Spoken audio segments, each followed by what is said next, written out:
Bonjour à tous. La paracha de cette semaine, la paracha Nitzavim. C'est aussi la dernière paracha de l'année. La paracha qui précède Rosh Hashanah, première fête de la nouvelle année, le nouvel an de notre calendrier. Arrêtons-nous un instant justement sur cette fête.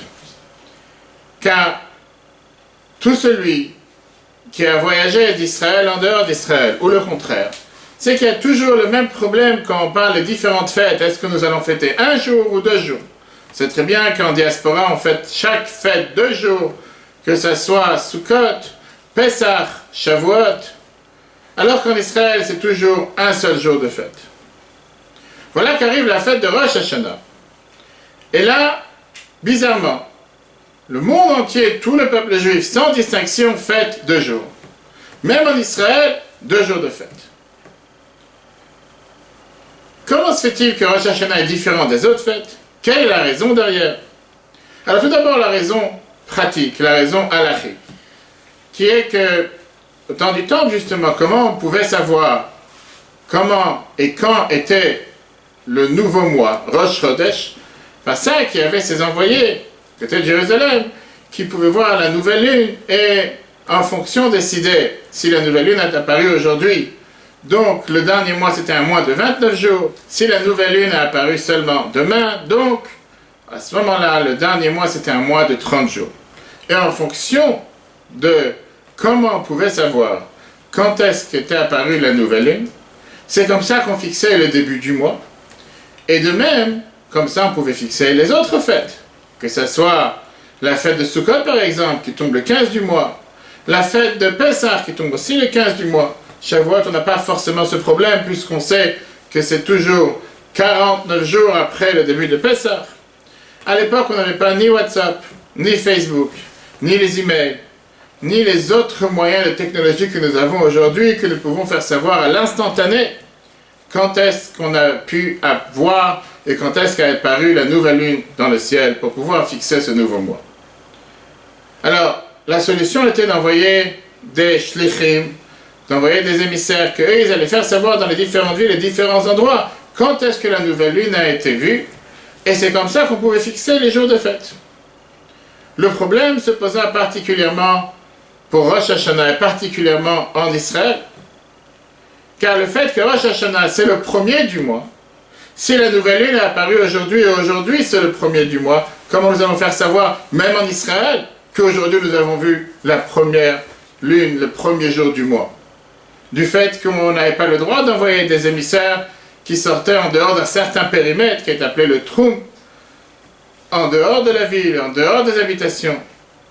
Et donc, justement, pour ne pas risquer d'être en différent par rapport aux autres endroits, même en Israël, par doute, peut-être que la lune est apparue aujourd'hui ou pas, on a toujours eu l'habitude de faire Rosh Hashanah 2 jours.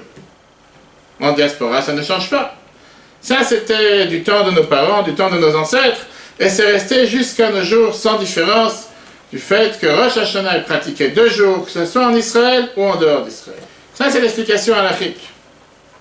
Vient le Rabbi nous donne une explication chassidique, une explication profonde qui est en relation avec la paracha de cette semaine. Car on sait très bien qu'au début de la paracha, nous disons « Atem nitzavim hayom kulchem » vous êtes tous ici présents aujourd'hui, tous debout aujourd'hui, des dirigeants du peuple juif jusqu'aux personnes les plus simples, les coupeurs de bois, puiseurs d'eau, tous ensemble réunis. On sait comme le Zohar nous dit qu'à chaque fois qu'on dit le mot Hayom dans la Torah, aujourd'hui ça fait allusion au jour de Rosh Hashanah. Dieu a voulu justement que ça se passe de cette manière précise.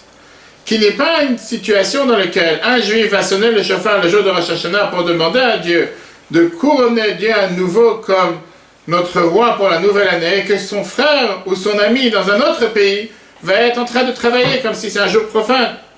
Dieu a voulu justement que ce jour de Rosh Hashanah, nous soyons tous unis, tous rassemblés, sans différence, dans les 4 coins du monde, en train de couronner Dieu à nouveau pour la nouvelle année. Car quand un juif vient tout seul, on le regarde en tant qu'un individu, une seule personne qui est venue. Et quand on vient tout seul face à un jugement, on risque parfois de nous regarder avec une loupe. Alors que s'il vient parmi tout le peuple juif réuni, on ne vient pas regarder cette personne, cet individu, mais on va regarder tout le peuple juif dans son ensemble. Ce qui grâce à ça, nous avons beaucoup plus de chances que les choses soient en notre faveur. Et c'est justement aussi la même idée que le Rabbi explique. Pourquoi nous avons l'habitude le soir de Rosh Hashanah? Et le Admour Zaken écrit ça dans les Sidour. Le devoir que chacun a à la fin de la prière de souhaiter à son ami le Shana Tova Tikatev et Tichatev. Que tu sois inscrit et scellé pour une bonne et douce année. C'est pas écrit dans les Sidour qu'on a le devoir de souhaiter Shabbat Shalom à la fin de la prière de Shabbat vendredi soir. C'est pas écrit dans les Sidour qu'on a le devoir de souhaiter Chag Sameach à la fin de la prière de Yom Tov. Alors pourquoi avoir écrit une telle halakha dans le Shulchan Aruch et écrit dans les Sidour que nous avons la coutume qu'à la fin de la prière, on doit chacun souhaiter à l'autre que tu sois inscrit et scellé pour une bonne année. Et alors, il explique justement que ça, c'est toute cette notion de Rosh Hashanah. Être tourné vers l'autre, penser à l'autre, ne pas être renfermé sur soi-même, ne pas être concentré seulement vers soi-même. Rosh Hashanah, c'est le moment dans lequel on s'unit tout le peuple juif ensemble. Chacun pense envers l'autre, chacun pense à l'autre. Et justement, quand on parle par exemple de nécessité, on sait très bien que dans le code des lois juives, c'est écrit le devoir de penser aux nécessités quand ça arrive la fête de Pessah, ou la fête de Sukkot parfois. Et la Bible fait allusion au fait qu'on ne voit pas une telle loi par rapport à Rosh Hashanah. Pas parce qu'il n'y a pas de nécessité, mais parce que Rosh Hashanah, on ne veut pas faire ou mentionner une personne qui est dans le besoin, ou quelqu'un qui pourrait être nécessité, mentionner quelque chose qui voudrait parfois faire allusion à un mauvais mazal d'une personne. On n'a pas besoin en réalité de faire appel, puisqu'une personne de lui-même cherchera à vouloir aider un nécessité à l'occasion de Rosh Hashanah. Puisque Rosh Hashanah, c'est le nouvel an, comment on le marque?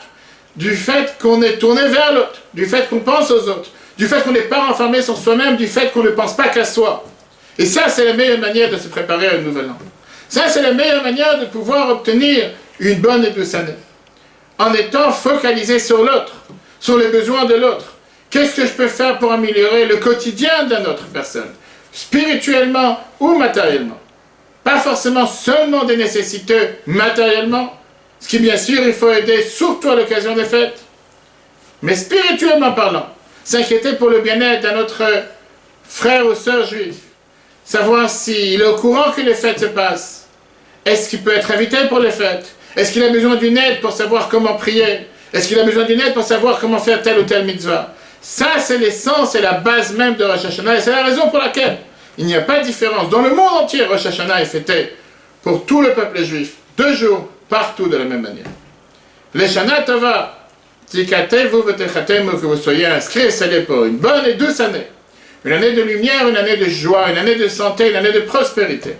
Une année de réussite, une année dans laquelle nous méritons de voir la venue de Mashiach. Très bonne journée à tous. Shana Tova, Chag Sameach, et si Dieu veut, à l'année prochaine.